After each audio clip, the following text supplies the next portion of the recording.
The three most important things in a business that I see most business owners do not do. Number one is no strategic thinking.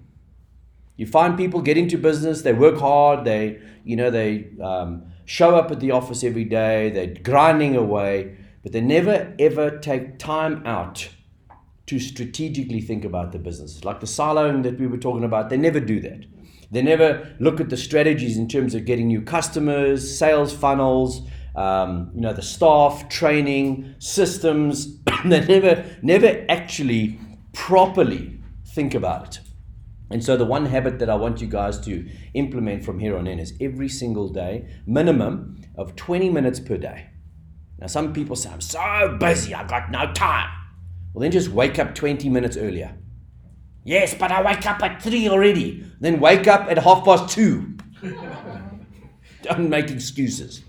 20 minutes a day just to sit and think about how I can make my business better. And you need to start creating. This is an exercise for the mind, right? You want to be able to create this muscle, the creativity muscle, the strategic thinking muscle.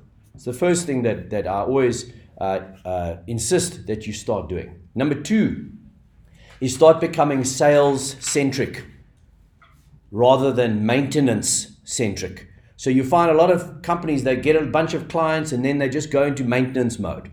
We're just kind of maintaining what we're doing day on day. They don't have this mentality to get aggressive in terms of getting new clients on board. Now, in your case, your business, you might say, I don't want 100 new clients. Well, you might want 1 or 2 really cool strategic clients, big clients, and you might need to sift through a lot of clutter to get that client. But you still want to have a sales mentality where everyone in the organization is trying to bring in customers. I mean, ask yourself the question, your staff, when they're at a party, when they're mixing with people, are they finding customers for your business? Or are they just at the party having a drink and having some food? Or are they aggressively trying to find customers for you? Now, if they're not doing that, you don't have a sales-centric or sales-focused company.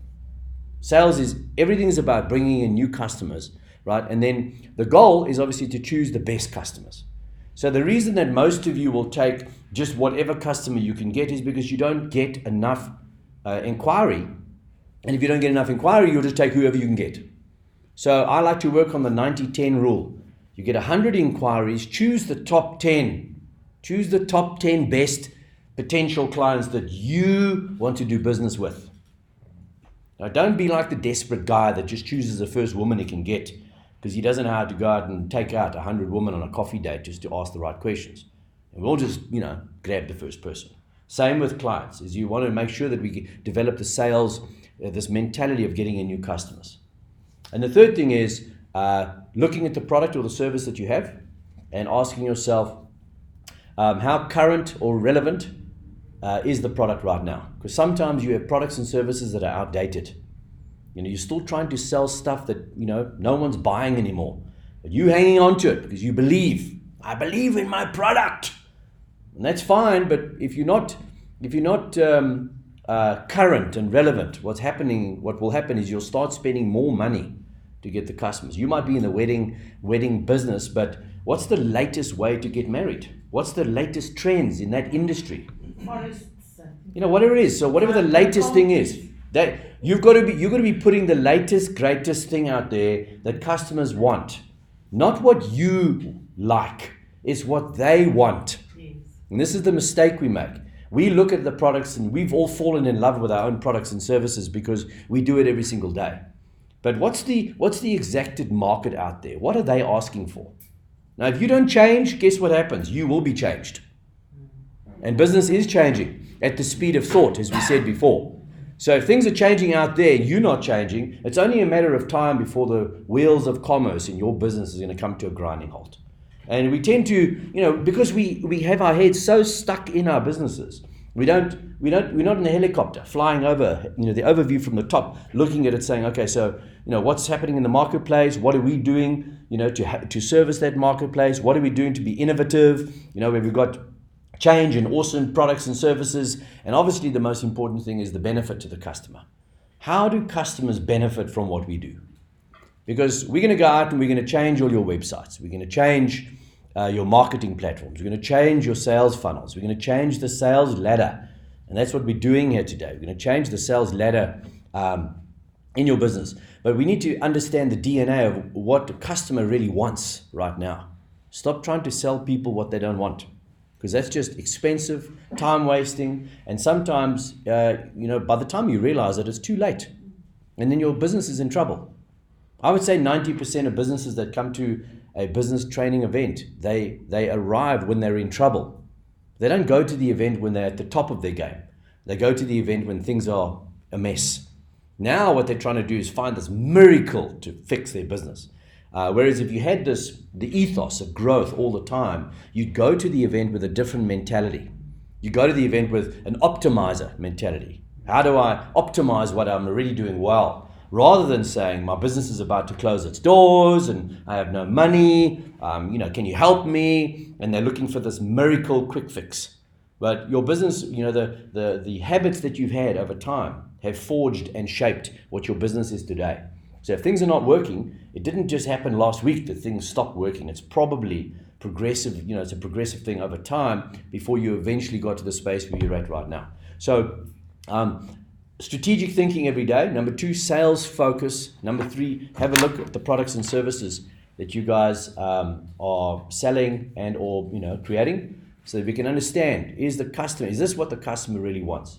My advice to you is jump onto Google or go onto YouTube and Facebook, YouTube, Google your industry in America or your industry in Europe. Because then you'll know. Remember, America is 5 to 8 years ahead of South Africa on many, many levels. And so if you see what's happening over there, what happens is you'll pick up some really cool ideas that you can implement locally, and then you'll also be ahead of the curve. Remember, if you are ahead of the curve here, you're ahead of the curve. Now, the good news is, when you're ahead of the curve, you're ahead of the curve. The bad news is, trying to be ahead of the curve and trying to get customers to understand that new thing. Remember, for them it's new. And to sell a new concept, a new idea is quite tough sometimes, because they're not ready to learn what's new. Because they like the way things are. Right? They like the way things are. When you think of banking, think of how banking is going to change in the next 10 years. Now, South Africa, we still go into the bank. If I need to change something, Pupol over here, I've got to go to the bank and sit in the reception line, because the bank is designed for me to have to go and do it myself. I can't send someone. They won't deal with Nico. Oh no, we need to have you here. So what do I need a new card. Oh, Andrew, you got to go. Really? Yeah, so internationally, proxies, they like on finance and banks. But even if you sign a proxy, no, it's ridiculous. So what is the proxy even for in this country? But here's the thing: money is just a concept. It's the thing in it's just numbers, really. And so the new world of banking is all in the cloud. You can open a bank account in the cloud. You can move your money around in the cloud. It's just moving a digital something. There's no physical cash, and so the whole banking world is going to change. So the banks, being big organizations, if they don't change, if they don't start investing in, the blockchain technology and all these different things, guess what's going to happen? Slowly but surely they're going to close down. Now, we don't see it that much, because we only have 3 or 4 banks. We've only got Absa, Standard Bank, FNB, Nedbank, 4 banks. But internationally, you go into Europe, they've got hundreds of different types of banks. And the banks close down. The banks close down. You got your money in the bank, they just close the bank down. Bank goes bankrupt, you lose your money. Yeah. Right? Now, it doesn't happen in South Africa. So, we kind of live by the sword and we die by the same sword. But you've got to be putting yourself into, what's the next greatest thing? What's the next best thing? So that when you go back to your company, like you were saying, Macro, they're saying, hey, you better have this tech. And so some companies are going, well, we don't do it like that. Our business has been like this the last 100 years. Well, cheerio. You're not going to be around for too long. And that's what you've got to be careful of, is understanding that whatever's latest, greatest is not too crazy off the wall. I've launched some businesses that were way ahead of their time, and I couldn't sell the products and services because the customer wasn't ready for it.